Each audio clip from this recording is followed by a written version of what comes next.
L'an 2 de la transition politique au Tchad est marqué par de grandes réalisations dans les domaines de la sécurité, la défense de l'intégrité du territoire, la paix, la cohésion sociale ainsi que la réconciliation nationale.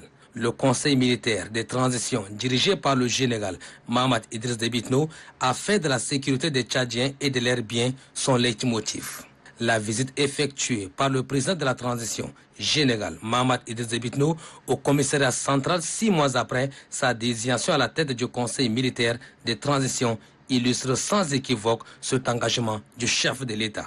Par ce premier déplacement dans un service public, le président de la transition, général Mahamat Idriss Déby Itno, veut s'assurer de la capacité de la police nationale à assurer la sécurité des personnes et de leurs biens. Autres efforts fournis et non des moindres, la création de la commission mixte de désarmement ayant pour mission de désarmer tous les civils qui détiennent illégalement des armes de guerre. Cette commission, dans un laps de temps, a récupéré tout un arsenal sur les différents théâtres des opérations. Une prouesse saluée par le Premier ministre de Transition, Saleh Kebzabou, qui, dans la même veine, invite les éléments de cette commission à maintenir le cap pour désarmer tous les civils. Le corps paramilitaire, lui, monte en puissance.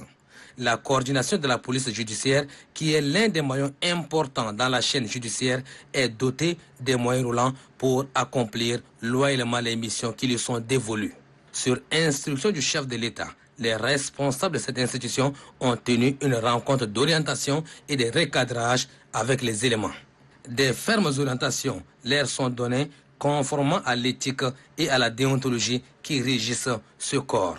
Les responsables de cette institution entendent prendre des mesures drastiques à l'endroit de celles ou ceux qui ternissent l'image du corps paramilitaire.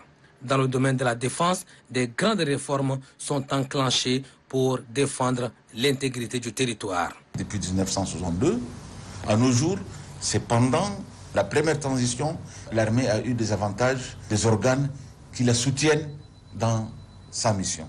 On a d'abord élaboré l'ordonnance numéro 002 qui est adoptée par l'Assemblée et qui résulte toutes les lois qui accompagnent l'armée dans sa mission. Nous avons déjà fait avancer des officiers qui n'ont pas eu la chance d'être avancés depuis 1992. Donc, il y a eu un premier décret avançant tous les officiers d'un cran de 1992 à 2000.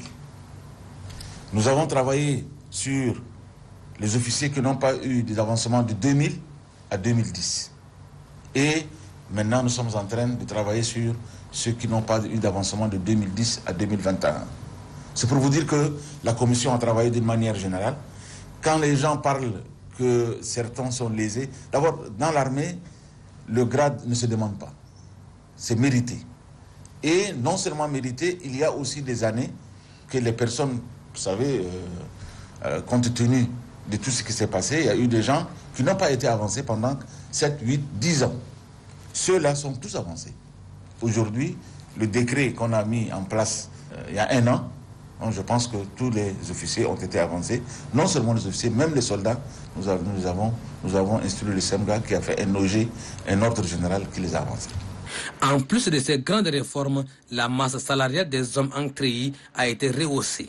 Cette augmentation de la masse salariale est à mettre à l'actif du chef de l'État qui vise à améliorer significativement les conditions de vie des éléments des forces de défense et de sécurité. Sur le point de vue salarial, on a augmenté le salaire. Nous avons maintenant mis en place la bancarisation des salaires de nos soldats. Nous avons mis en place l'économie qui, dans les jours qui arrivent, on va essayer d'accompagner les soldats en lui mettant les denrées alimentaires à sa disposition. La CAMA qui est déjà aussi sur place, qui doit travailler, et la justice militaire dont nous avons fait un concours pour recruter des gens qui sont en formation maintenant à la Lumia, qui deviendront des magistrats militaires et qui seront affectés dans les différentes zones pour discipliner les soldats tchadiens. S'agissant de la paix, la cohésion sociale et la réconciliation nationale, le président de la transition, général Mahamat Idriss Déby Itno, lors de la clôture des travaux du dialogue national inclusif et souverain, a surpris tous les participants conviés à cette grand-messe nationale. Je prends l'engagement devant Dieu et devant vous de libérer les prisonniers de guerre